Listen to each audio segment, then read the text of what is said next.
목사님께서 제 소개를 굉장히 잘 해주셨는데요.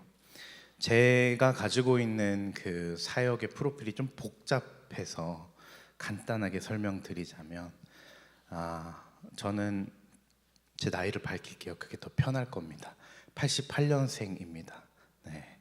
그래서 저는 좀 끼인 세대입니다. 그래서 조금 우리 밑에 세대에 대한 이해도가 높은 목사이고, 또 위에 세대에 대한 이해도가 나름 있는 사람입니다. 그리고 20년 정도 예배 문화 사역을 했고 10년 정도 미디어 사역을 했습니다. 청소년 청년들을 많이 대하면서 사역을 해왔습니다.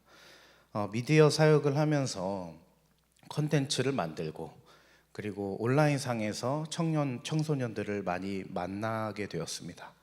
그들이 처한 현실, 그들이 뭘 고민하는지 나름 많이 알고 있는 사람 중에 하나입니다.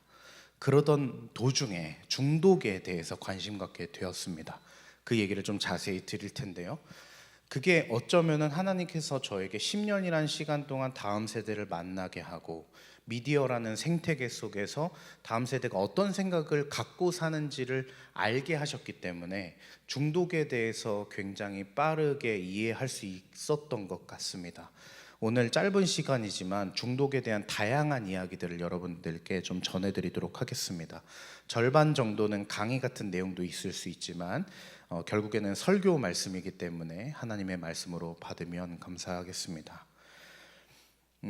여러분은 중독에 대해서 뭐라고 생각하시나요? 중독에 대해서 고민해 보신 적이 있습니까? 네, 지금 제가 보기엔 우리 성도님들께서 나이가 어쨌든 저보다 위에이신 분들이 훨씬 많으신 것 같긴 합니다. 그래서 아마도 제 윗세대 분들에게 중독이 뭐라고 생각하세요? 중독하면 뭐가 떠오르세요? 하고 질문하면 대부분은 스마트폰 중독을 얘기하십니다. 그리고 게임 중독을 얘기하십니다. 그러면 우리 어른들 생각에 중독하면 떠오른 대상이 누구라는 뜻이죠? 자녀라는 뜻입니다. 근데 사실 중독의 문제는 자녀에게도 있지만 저와 여러분에게도 동일하게 주어져 있는 문제입니다. 중독, 오늘 제가 제목을 좀 이렇게 잡았습니다. 한번 읽어볼까요? 시작. 죄는 결핍을 낳고 결핍은 중독을 낳습니다. 제가 중독 사역을 하게 되고 마약 중독자, 알코올 중독자, 도박 중독자들을 만나면서 공통점 하나를 발견했습니다. 그들은 범죄자가 되고 싶어서 된 게 아니라는 거예요. 그들은 중독자가 되고 싶어서 된 게 아니라는 겁니다. 왜 되었느냐? 깊이 대화해보고 파헤쳐 보니 그들에게 공통점 하나가 있었는데 뭐냐면 결핍이 있었다는 거예요.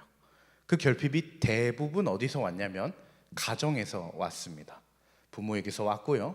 불우한 환경에서부터 출발하더라고요. 그러면 사실 그 자녀된 자로서는 부모를 원망하기도 하고 자라온 내 환경을 원망하기도 하지 않겠습니까? 그 사람 입장에서는 자기가 피해자죠. 그런데 역추적을 해보는 겁니다. 부모 때문에 아팠다고 가정을 해봅시다. 부모는 왜 자녀를 아프게 했을까요? 그래서 그 자녀가 얼마나 아팠길래 결핍이 생겨서 중독자에 이르기에 되었을까요? 그렇게 또 추적을 해보니 부모 또한 결핍을 갖고 있었다는 겁니다. 그 부모는 왜 아프게 되었을까요? 왜 어떤 사건이 있었기에 자신의 자녀가 어떤 결핍에 처해 중독자가 되기까지 발견하지 못했거나 무관심했거나 그것을 통제하려고 했거나 어떤 방식이든지 간에 자식이 중독자가 되는 지경까지 손쓸 수 없었을 수밖에 없었을까요? 그 부모님도 또 결국엔 그 부모에게서부터 상처를 받게 되더라고요. 저는 이 동네가 굉장히 익숙한 동네입니다. 저는 한 20년 정도 일산 덕이동에서 살았었거든요. 그래서 저에게는 파주, 일산 굉장히 익숙한 동네입니다. 덕이동은 또 파주와 일산 경계에 있지 않았겠습니까? 일산의 덕이동의 로데오 거리라고 혹시 아시나요? 거기에 완전 아무것도 없는 논밭에 흙길이었을 때 제가 이사를 왔었거든요. 그렇게 쭉 청소년 시기를 일산에서 보냈습니다. 저희 부모님, 저희 엄마의 부모님들은 다 이제 여기에서 터를 잡고 사셨습니다.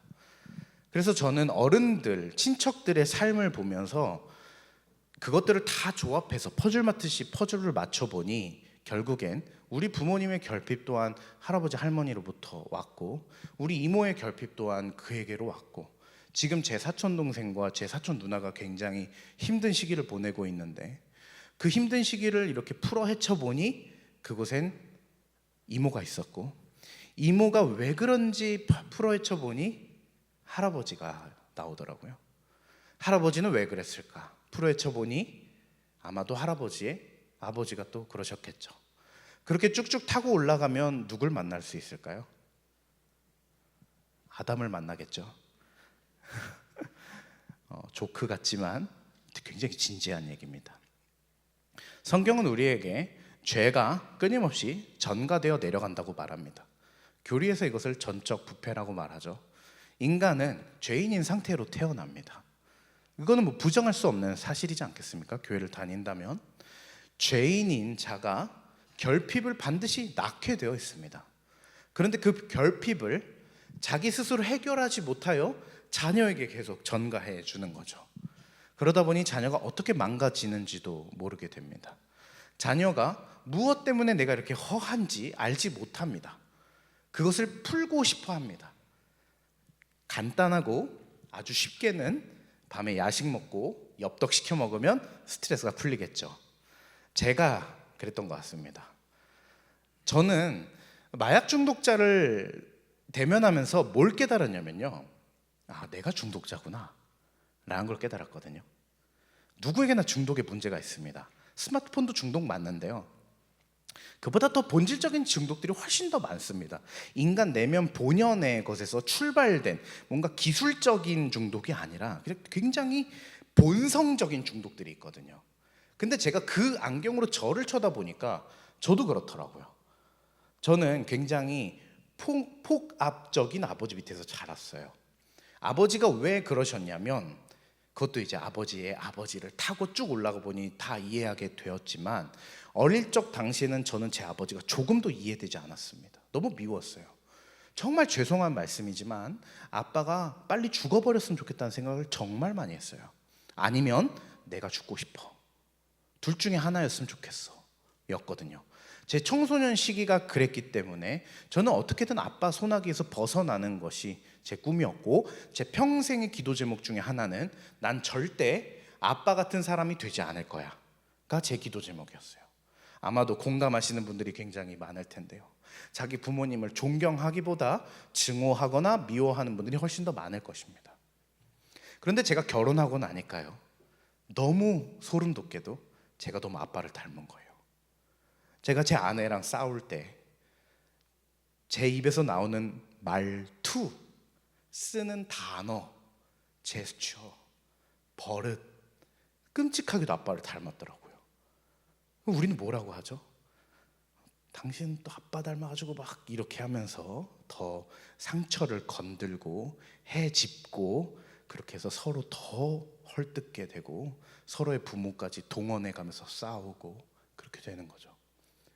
저는 제 아버지가 너무나 싫었는데 저는 제 아버지의 모든 것들을 빼다 닮았어요. 제가 제 스스로가 얼마나 싫겠습니까? 저는 이 모든 결핍들을 어떻게든 해결하려고 노력해 왔던 것 같아요. 지금 돌이켜 보니까 청소년 시기에 저는 그 결핍을 해결하기 위해서 친구들이랑 놀고 교회에 도피했던 것 같아요. 교회에 도피해서 친구들이랑 탁구 치고 PC방 가서 게임하고 찬양팀하고 전 드럼 쳤었거든요. 그렇게 하는 것이 저에게 위안이었던 거죠. 의존할 존재가 있었어요. 교회와 교회 친구들이요. 그런데 제가 성인이 되자 제가 가지고 있는 결핍들이 하나하나씩 보여지기 시작했는데, 그것 중에 대표적인 것이 먹어도 허하다는 거였어요. 그것이 제 지금 몸뚱아리가 다 증명하고 있죠. 전 여전히 결핍의 삶을 살고 있습니다. 저는 그때부터 지금까지 단 한 번도 몸무게가 이 하락곡선을 그려본 적이 없는, 늘 상승하고 있는 사람이에요. 다이어트 지금도 하고 있습니다. 잘 안 돼요. 왜 안 될까요? 이거는 누군가 그렇게 말할지도 모릅니다. 의지가 약해서라고. 네, 맞아요. 의지가 작동하질 않아요. 나는 왜 자꾸 먹고 싶을까? 이것은 뇌과학적으로 보상을 받고 싶어 하는 거래요. 나는 뭐가 부족하길래 자꾸 보상받고 싶어 할까? 어떤 것에 대한 결핍이 있길래 이 결핍을 어떻게든 채우려 하는 걸까? 이게 내 몸에도 안 좋은 걸 알면서도 왜 이 지경까지 할까? 라는 고민은 대부분의 중독자들이 하는 고민과 똑같더라고요. 알코올 중독자들을 만났습니다. 바닥을 기면서까지도 마신대요. 마약 중독자들을 만났습니다. 끊고 싶대요. 죽고 싶을 만큼. 내 몸이 망가지고 있고 내 가정은 이미 파탄 났는데 그걸 알고 있으면서도 오늘도 나는 필로폰을 했대요. 도박 중독자들은 여태까지 잃은 돈이 수억인데 또 합니다. 보상받고 싶죠. 여태까지 잃었던 돈에 대한 보상, 오늘도 이 한탕으로 다시 다 보상받아서 잃었던 가장으로서의 지위와 존중받지 못하는 남편으로서의 위치를 회복하고 보상받고 싶겠죠.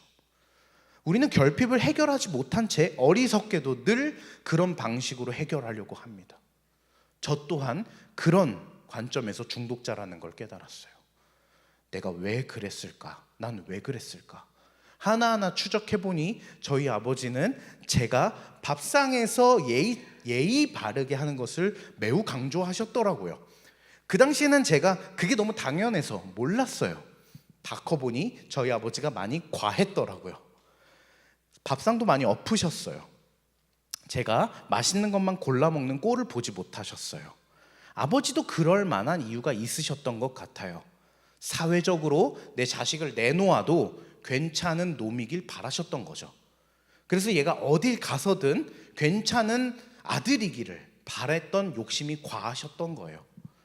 그런데 저에게는 그것이 결핍이 되어 제가 먹고 싶은 거 한 번도 제대로 먹어본 적이 없던 것이 아버지와 독립하는 순간부터 폭발하기 시작했거든요. 제가 생각해보니 저는 청소년 때 이 정도 비대하지 않았어요. 아버지가 그렇게 했기 때문이죠. 그런데 아버지와 독립하는 순간부터 마구잡이로 살찌기 시작하더라고요. 아, 중독이란 참 무서운 거구나. 지금도 여전히 저는 이 문제를 파악했고 원인을 알고 있음에도 해결하지 못하고 있습니다. 그것은 시작은 결핍이었으나 결과는 몸이 망가져 버렸기 때문이에요. 중독자들도 비슷한 맥락이더라고요. 예를 들어 마약 중독자도요, 처음에는 마약을 어떻게 시작하냐면요, 삶이 너무 힘들거나 가정이 깨졌거나 부모님이 이혼했거나 제대로 된 사랑을 받지 못했거나 폭언과 욕설을 받는 그런 가정의 자녀로 자랐다고 가정을 해봅시다. 그런데 어느 날 이 친구가 마약을 하는 친구에게 영향을 받게 된 거예요. 야, 이거 하면 되게 좋아 라고 했을 때 이것을 위험이라고 인지하는 것보다 내 삶이 어차피 위험한 인생이고 내 삶이 어차피 불행한 인생이기 때문에 차라리 이것이 훨씬 더 재밌고 즐겁겠다라는 판단이 서게 되는 거죠. 처음에는 그래서 호기심 반, 그리고 내 결핍을 해결하는 수단이겠거니 하는 짧은 판단으로 시작하게 됩니다. 그런데 그 마약이 중독이 일어나면서 처음에는 의지로 시작했는데 그 다음엔 뇌가 고장나죠. 뇌가 고장나기 시작하면은 그때부터는 고장난 뇌가 자꾸 마약을 하라고 합니다. 자꾸 갈망하거든요. 혹시 도파민에 대해서 들어보셨나요? 뇌과학에서 좀 아시는 분은 아실 텐데 도파민 수용체라는 것이 있습니다. 도파민이라는 것은 요즘 우리 젊은 세대들은 도파민 하면은 핸드폰을 봤을 때 재밌는 콘텐츠를 보면 와, 뭐 도파민 터진다 이런 개념으로 생각하지만 도파민은 인간에게 제일 중요한 호르몬 중에 하나예요. 삶을 살아갈 동력이 되고 기대감을 주는 것이 도파민이거든요. 예를 들어 내일 휴가가 시작된다고 생각해 보세요. 출근 안 하고 여행 간다고 생각해 보세요. 그러면 아마 우리는 오늘 저녁부터 즐거울 겁니다. 가방을 쌀 때부터 즐거울 거예요. 이 즐거움이 내일을 살아갈 힘을 주죠. 그게 도파민입니다.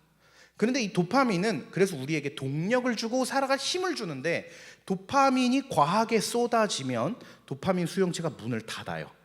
그게 고장나기 시작하는 겁니다. 마약은 강제로 호르몬 불균형을 일으켜서 도파민 수용체를 강제로 이렇게 쏟아 부어서 망가뜨리게 하는 거거든요.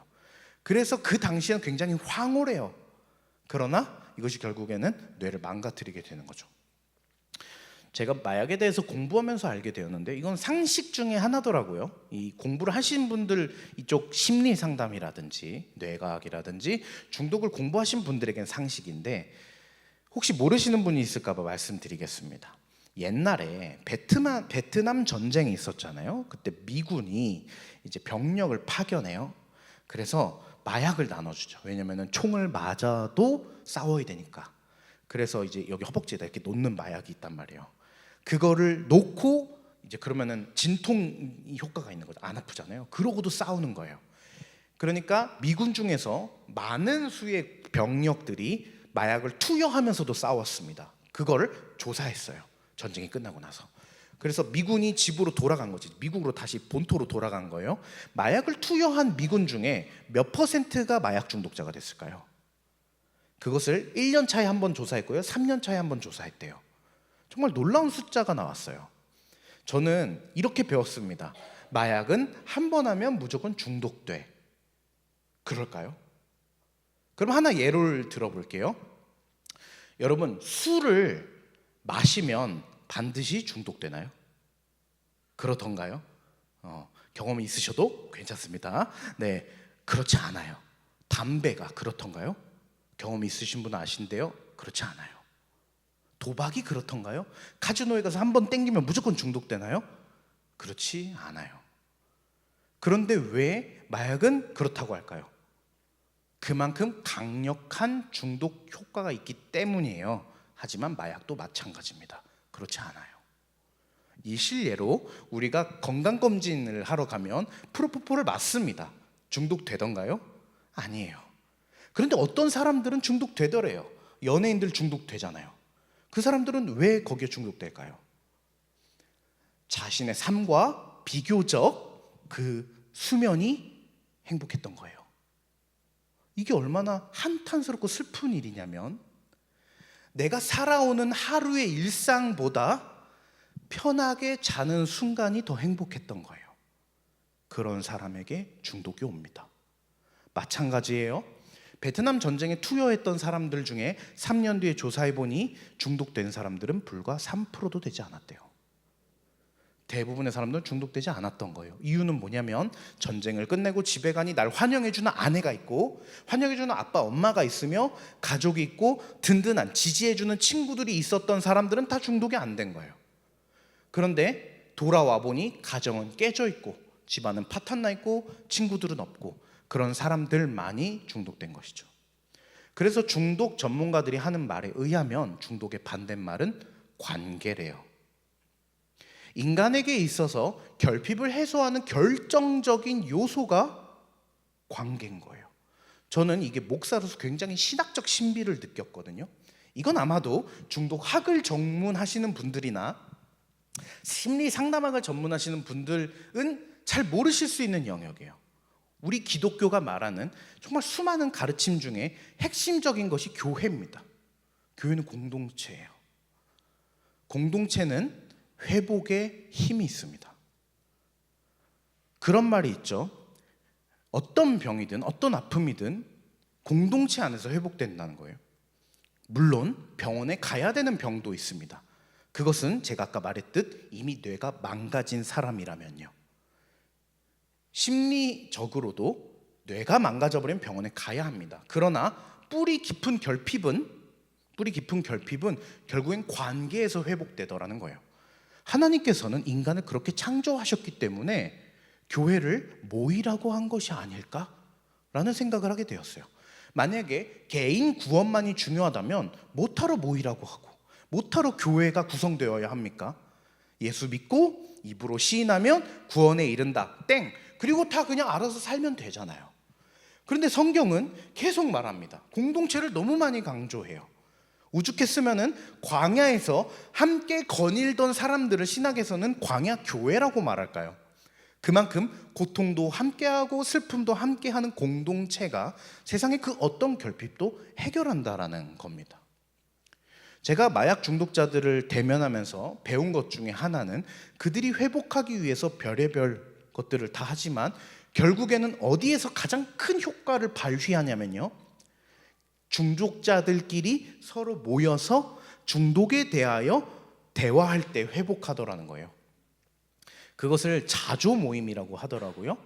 NA라는 게 있어요. AA라는 것도 있는데요. 그게 뭐냐면 알코올 중독자, AA는 알코올 중독자들의 익명의 모임, 어너머닉스라고 해서 NA는 마약 중독자들의 모임이고 GA는 갬블링이라서 도박 중독자들의 모임이고 이런 게 있어요.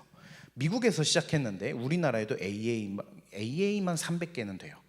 그리고 NA 마약 중독자들의 모임도 한 제가 정확히는 모르지만 한 30개는 넘게 있는 걸로 알고 있어요. 그래도 현저히 선진국 치곤 적은 편입니다. 근데 이 사람들이 모여서 뭘 하냐면요, 제가 한번 참관을 한 적이 있어요. 저희 교회에서 하거든요. 저희가 교회가 중독자들을 위한 공간 사역을 해요. 그래서 마약 중독자든 알코올 중독자든 누구든, 지금은 알코올 중독자와 도박 중독자들이 저희 교회에서 모임을 해요. 그러면 제가 이제 참관을 하고 그들에게서 배웁니다. 그들은 뭘 하냐면요, 모여서 동그랗게 모여서 내가 이번 주에 어떻게 실패했는지를 얘기해요. 그러니까 이 안에서 내가 알코올 중독자인데 10년 동안 술만 마셔서 정말 개처럼 살았고 병원 신세도 졌고 교도소도 다녀왔고 뭐 물건 파손하고 사람 패고 뭐 이런 사람들이 수두룩해요. 인생이 망가진 사람들이죠. 그런 사람들이 서로 대화를 합니다. 나는 오늘도 참았지만 여전히 힘들어. 혹은 어떤 사람은 제가 이번 주에 실패했어요. 결국에는 마셨고 그래서 경찰서도 갔다 왔어요. 이런 얘기를 해요. 정말 멀쩡하게 생긴 30대 아리따운 여성이 사람을 패서 경찰서에 갔다 온 얘기를 해요. 정말 저는 너무 신기했어요. 근데 그것이 교회 공동체에 갔더라는 거예요. 그들이 모여서 뭘 하냐면요, 처음에 시작하는 것이 우리가 중독 앞에서 무력합니다라는 걸 고백하고 시작해요. 우리는 중독 앞에서 무력합니다. 이게 얼마나 신앙 고백 같냐면요, 우리가 예수를 믿을 때 반드시 해야 되는 게 뭐냐면 회개잖아요. 주님, 저는 죄인입니다. 저는 저를 구원할 수 없습니다. 나에게 오셔서 나의 주인이 되어 주십시오.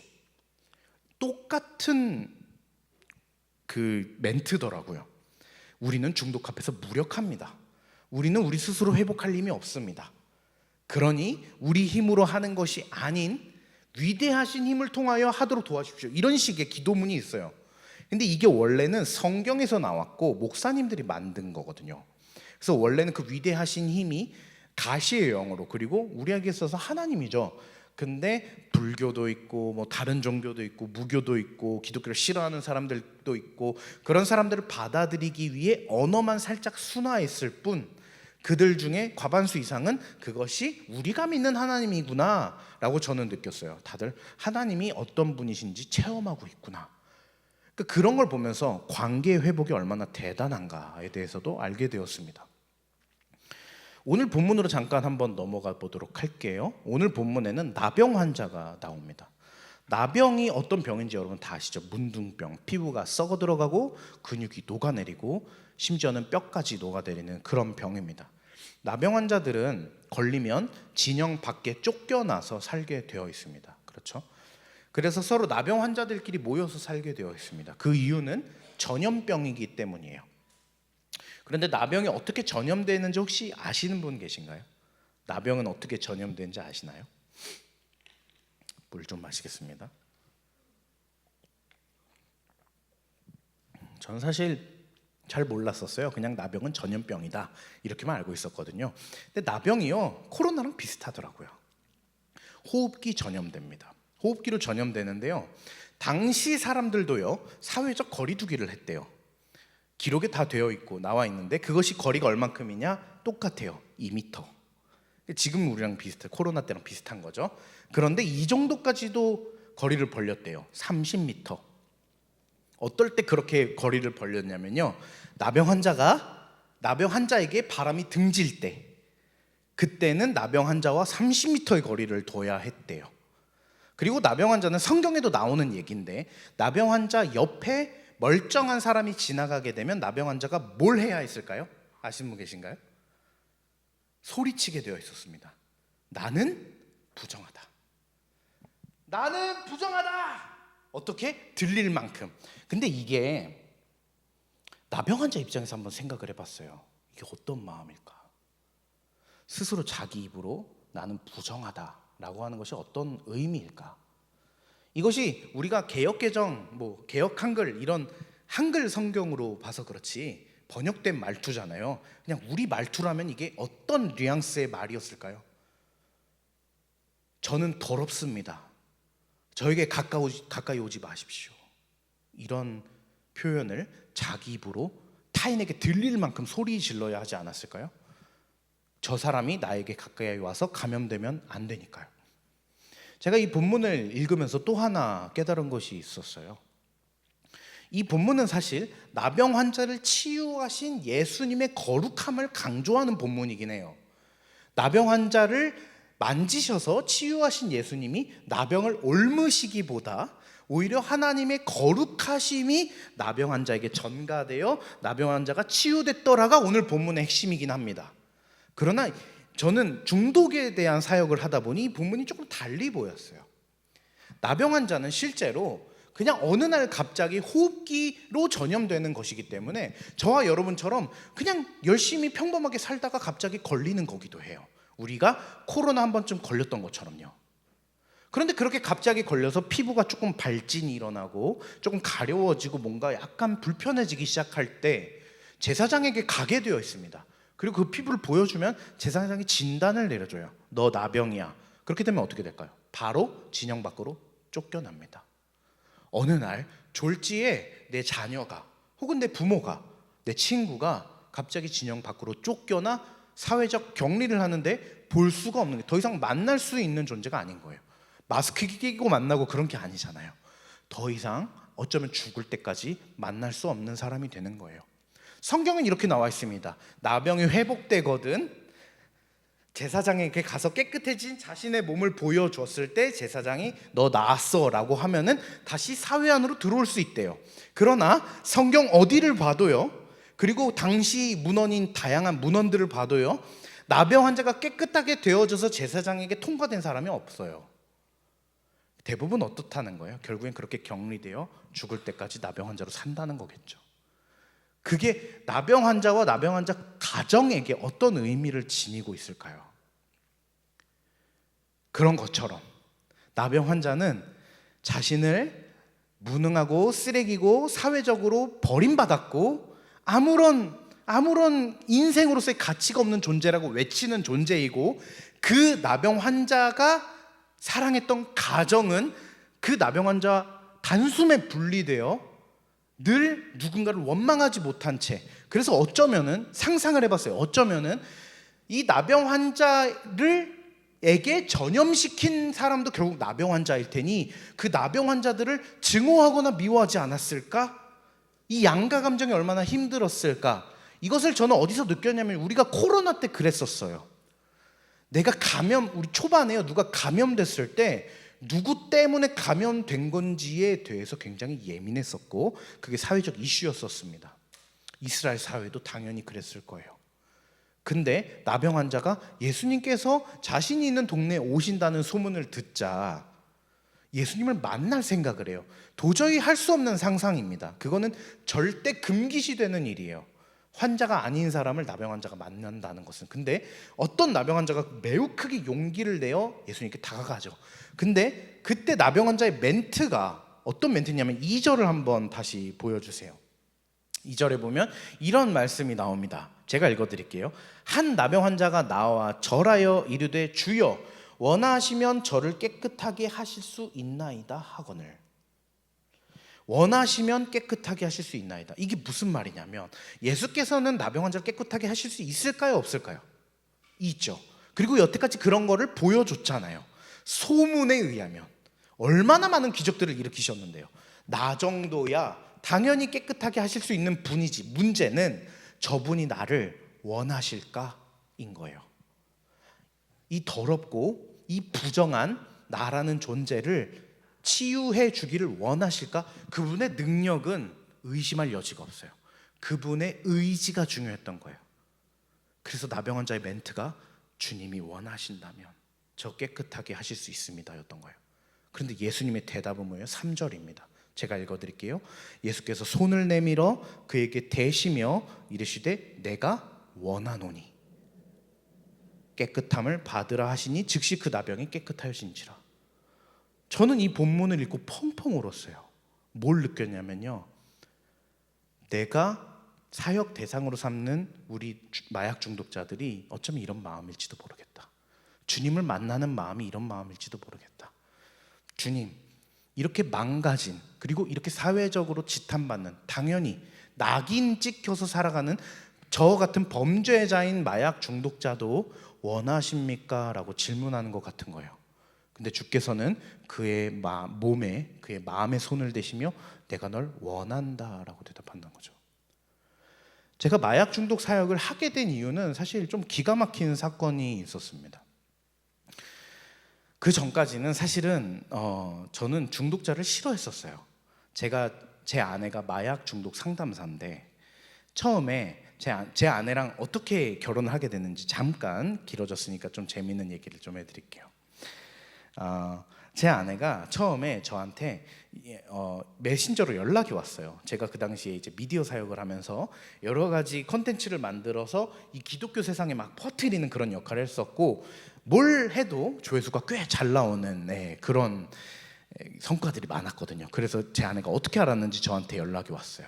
그래서 마약 중독자에 대해서 한국 교회가 관심을 가졌으면 좋겠는데 이것에 대해서 다 부정적이고 이 역할을 해주는 목사님도 없고 교회도 없다.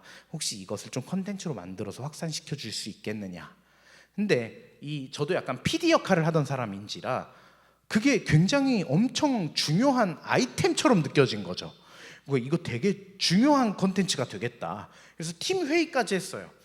야, 이런 콘텐츠를 만들면 어떨까? 마약 중독자들을 만나서 인터뷰를 할 수 있다는데 이거 어쩌면 조회수 잘 나올 것 같지 않아? 막 이런 불순하죠. 네, 그랬었어요. 그래서 제 아내한테 일단 한번 미팅을 하시죠. 만나서 대화합시다.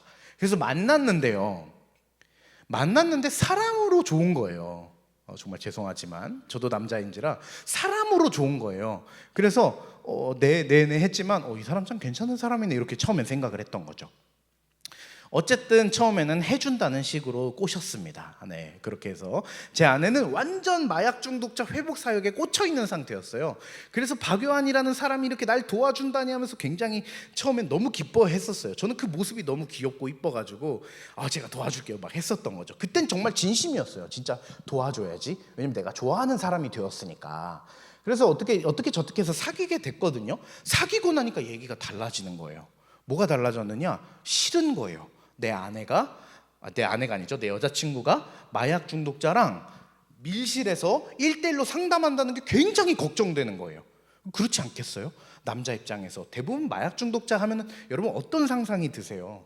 막 온몸에 그림 그려져 있고 형님이거나 생활하시는 그런 분들이 와서 막 이제 우리가 늘 보는 르와르 드라마나 그런 조직폭력배 영화나 그런 데서 나올 법한 그런 형님들이 제 아내랑 1대1로 제 눈에는 제일 예뻐 보이잖아요. 그러니까 엄청 걱정이 된 거죠. 그래서 처음에는 호의적이었는데 사귀고 나니까 너무 싫은 거예요. 그때부터 제가 얼마나 회유했는지 몰라요. 꼭 그 일을 해야 돼? 마약 중독자들이 그렇게 안쓰러워? 아니 도대체 왜? 아니 걔네들 범죄자 아니야? 막 얼마나 회유했는지 몰라요. 그러던 어느 날 제 아내가 이제 여자친구였을 때 마약 퇴치 운동본부라는 곳에서 일했었는데요. 거기에서 어떤 행사를 하는데 아직도 사회적으로 마약에 관심이 없어서 자리가 많이 빌 것 같으니까 오빠가 와서 한 자리만 채워줘 라고 하길래 그 정도야 뭐 어렵지 않지 하면서 이제 그 행사에 갔어요. 맨 뒤에 컨퍼런스 룸 이렇게 동그란 원형 테이블 있잖아요. 그런데 그냥 앉아가지고 노트북 하나 갖고 가서 뭐 어차피 관심 없는 거고 내가 별로 원하지 않는 제 여자친구의 원하지 않는 삶이니까 지지해주긴 되게 어려웠거든요. 그래서 그냥 그러든지 말든지 하면서 제 할 일을 하고 있었어요. 근데 그 원형 테이블에 한 사람 한 사람이 갑자기 앉기 시작하더라고요. 이렇게 띠 두르고 있는 그런 사람들이 봉사하시는 분들인데 다 젊어요. 딱 봐도 저보다 어린 친구들이 20대부터 30대 초중반까지 이런 젊은 청년들이 막 앉는데 서로 친한가 봐요. 뭐 너 요즘에 뭐 하고 지내냐? 요즘에 나 어디 식당 갔는데 이런 게 맛있더라. 요즘 편집 알바하고 있는데 어떻더라. 안 듣는 척하고 노트북을 치는 척하면서도 사실 다 듣고 있었죠. 원형 테이블이니까. 그래서 그냥 서로 친하고 열심히 사는 청년들인가 보다. 뭐 약간 뭐 어디 봉사활동 시간 채우려고 왔나 보다 이렇게 생각을 했죠. 행사가 다 끝나더니 제 아내가 끝나자마자 막 저한테 막 뛰어와요. 그러더니 저한테 이렇게 말하더라고요. 오빠, 역시 하나님은 오빠를 보내신 게 맞다니까? 이러면서 왜? 오빠 테이블에 앉은 모든 사람들이 다 마약 중독자야 이러는 거예요. 저는 너무 충격적이었던 게 뭐냐면, 제가 거의 반평생 청소년 청년 사역을 하면서 늘 보던 그런 친구들 느낌이었어요. 우리 교회에 있는 그런 이쁘고 착하고 늠름한 그런 남자 여자 그런 애들이었단 말이에요. 그럼 어디에다 봐도 이게 어떻게 마약을 했지 싶은 친구들이었어요. 한 명도 우리가 늘 드라마나 영화에서 볼 법한 그런 형님들이 아니었어요. 그리고 그 중에 한 분은 아이까지 키우는 젊은 엄마였거든요. 아니 도대체 왜? 그 사람들 어떻게 마약 중독자야? 믿겨지지가 않았어요. 근데 저는 그때부터 뭔가 굉장히 제 교만이 깨지기 시작했던 거죠. 제 아내가 논문을 준비하고 있었는데 논문을 쓰는 사람, 인터뷰하는 사람들을 제가 내용을 쫙 다 읽어보니까 그때서야 하나씩 깨닫기 시작했어요. 평범한 사람들이 다양한 결핍들을 통해, 결핍은 다 인간의 죄로부터 오죠. 결핍들을 통해 가정의 문제, 삶의 환경의 문제, 그런 것들로 마약을 접하게 되는데, 아까 말했던 것처럼 일반 사람이었으면 중독 안 될 것을 삶이 피폐했다 보니 마약을 하자마자 중독이 된 거죠. 아까 말했듯 베트남 전쟁 이후에 삶이 평이하고 평안하면 중독 안 될 텐데 그렇지 못한 사람들은 다 중독됐던 거죠. 그랬던 친구들이었던 거예요. 제가 상상했던 모습이 아니었어요. 그렇게 놓고 저를 보니 뭘 깨달았냐면, 나도 우리 아빠가 죽었으면 좋겠다 이를 벅벅 긁던 그 시절 내 친구가 이거 한번 해봐 라고 했으면 나도 했겠구나. 나는 교회로 도망갔을 뿐 그 사람들은 마약으로 도망간 것 뿐이구나. 난 주님의 은혜로 주님을 만났을 뿐 그들에겐 누구도 복음을 전해주지 못했던 거구나. 결핍 많은 자들은 복음을 들으면 듣고 싶어요. 마약 중독자들은요 2차 결핍을 겪거든요. 몸이 망가지고 삶이 망가지고 가정이 다 깨져요. 제가 마약 중독자 사역을 하게 된 이유도 그렇게 누가 봐도 이쁘고 착하고 멋있는 그런 젊은 친구들이 마약으로 다 인생이 망가지고 마음도 꼬일 대로 꼬여버린 친구들이 만나서 대화해보면 간절히 바라는 것이 있는데 누군가가 나를 구원해 주길 바라더라고요. 마약 중독자들 중에 공통점 하나가 뭐냐면요, 삶이 다 망가지고 교도소도 한 2번 갔다 온 거예요. 교도소 갔다 왔으면 끊어야 되잖아요. 못 끊어요. 교도소 가면 안 끊어져요. 말뽕이라고 하는데요, 들어보신 적 없을 텐데 교도소를 가면 말로 뽕을 하는 것처럼 뽕쟁이들끼리만 모여가지고 말로 마약하는 것처럼 막 얘기해요. 왜냐하면 지금도 마약을 너무 하고 싶은데 교도소에서 못 하잖아요. 그러니까 마약하는 것처럼 말로 해요. 그럼 막 엄청 막 화려한 묘사로 막 자 이제 마약 들어간다, 너무 좋아 이러면서 막 꽁트를 하는 거예요. 얼마나 매일마다 갈망하겠습니까? 그리고 나서 출소하자마자 또 하는 거예요. 또 하고 또 하고. 나는 왜 이럴까? 나는 왜 이럴까? 나는 왜 이럴까? 하면 안 되는데 나는 왜 이럴까? 매일마다 야식을 먹는 저와 같은 모습이에요.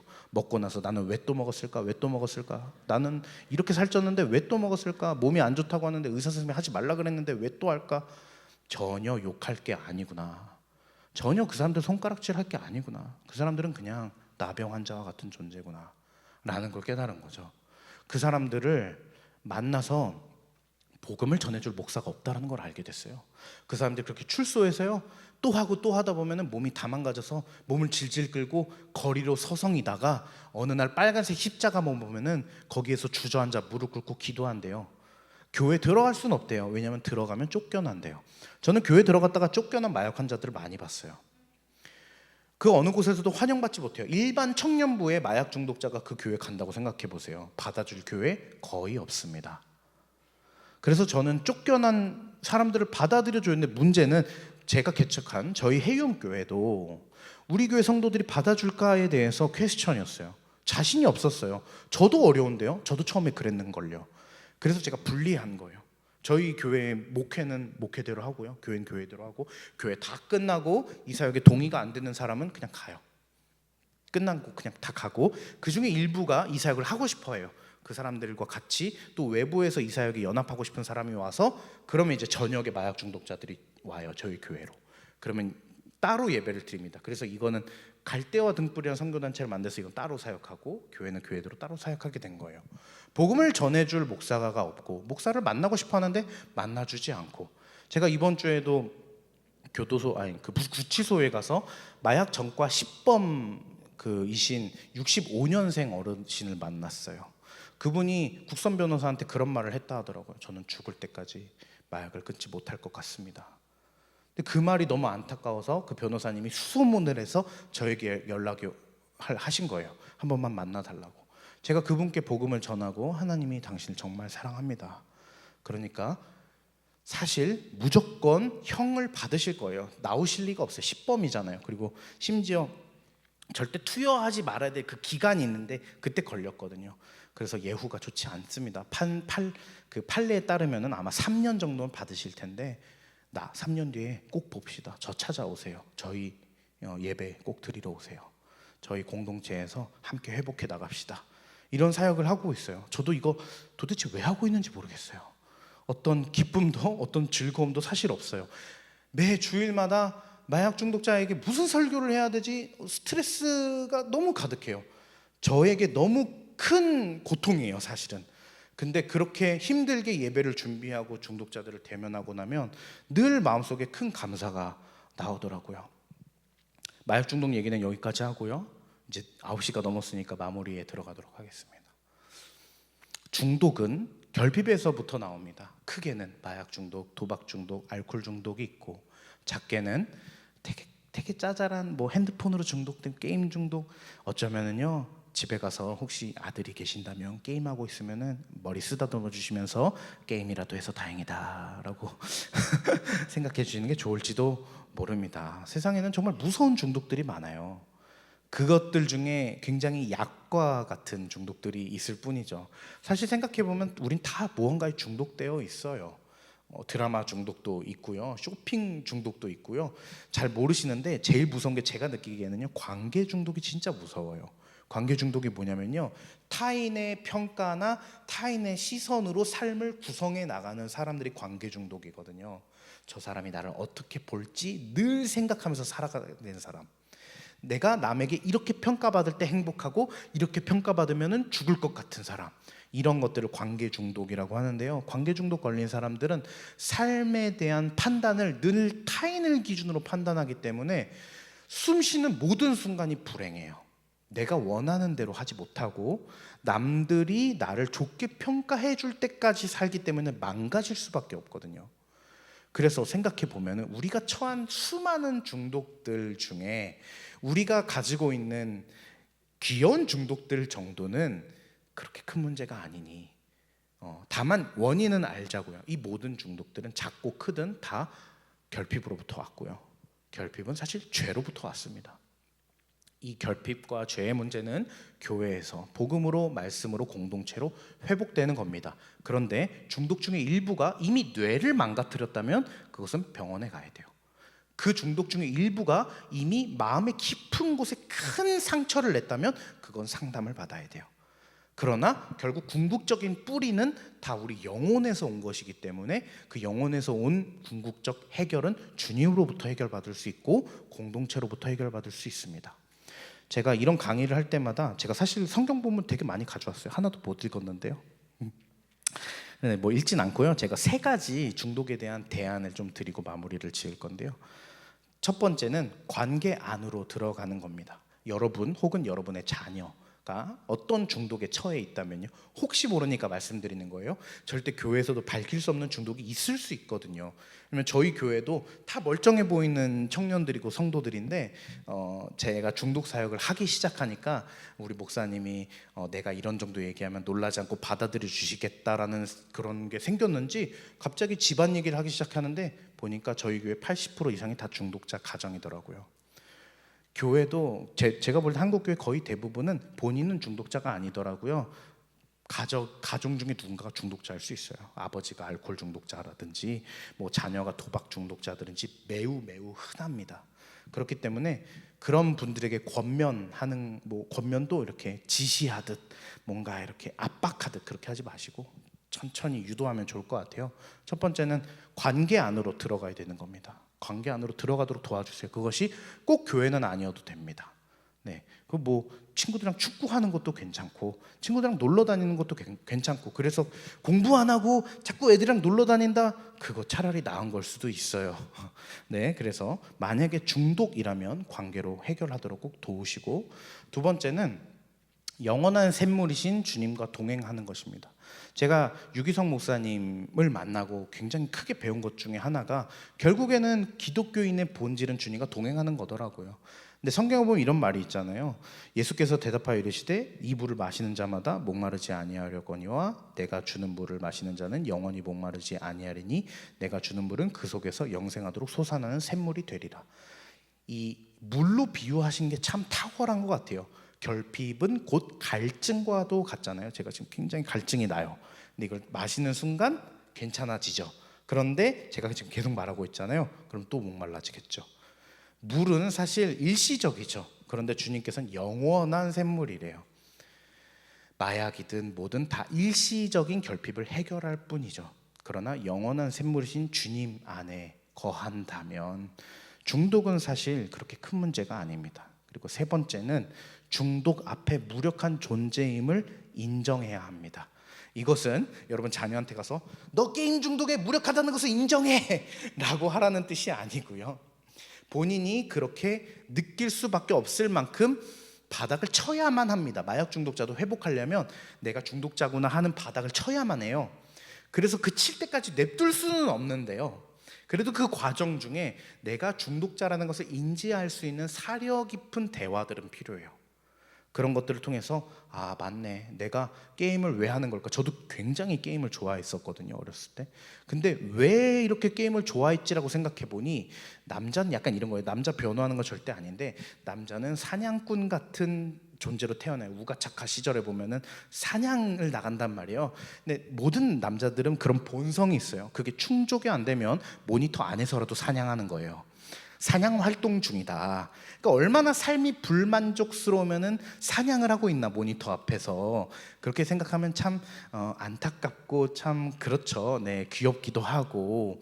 근데 이것이 진짜 맞는 말인 게 삶이 충만하고 내가 원하는 어떤 성취를 충분히 느끼면요, 그날 전혀 게임이 땡기지가 않아요.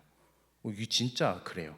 그래서 어쩌면은 이런 대화들이 아 내가 중독자구나라는 것을 인정하게 되는 그런 계기가 아닐까라는 생각을 합니다. 마지막 마태복음 5장 3절을 읽어드리고 마칠 텐데요. 제가 정말 좋아하는 구절입니다. 뭐냐면 심령이 가난한 자는 복이 있나니 천국이 그들의 것이며. 이 성경 구절이 제가 참 큰 은혜를 받은 이유는 예수님께서 이 말씀을 하실 때 예수님 눈앞에 있는 청중들이 대단한 사람이거나 스펙이 좋거나 열심히 살아가는 사람이거나 충만한 사람이거나 기득권이거나 그런 사람들이 아니라 예수님한테 무슨 콩고물 떨어질 게 없나, 치유받고 싶고 아파하고 정신병 걸리고 귀신 들려있고 이런 진짜 가장 천하고 천한 사람들이 가득한 그 산에서 산상수훈을 전하시려고 중턱에 올라가 하셨던 첫 멘트가 저거예요. 심령이 가난한 자는 복이 있나니 천국이 너희들의 것이다. 이 말은 결국엔 예수님 눈앞에 있었던 그 천하디 천한 불쌍한 중독자 같은 인생을 살고 있는 우리들에게 저 이것밖에 안 되는데 제가 구원받을 수 있다고요? 넌 심령이 가난하기에 넌 복이 있는 거야. 천국도 너에게 허락되어 있어. 인 것처럼 여러분의 삶이 중독이더라도, 여러분의 자녀가 중독이더라도, 제가 만나는 마약 중독자들도 마찬가지로 모두 다 심령이 가난한 자들입니다. 그 심령이 가난한 자들에게 말씀하시는 거죠. 복이 있다. 너희들에게도 천국이 허락되어 있다.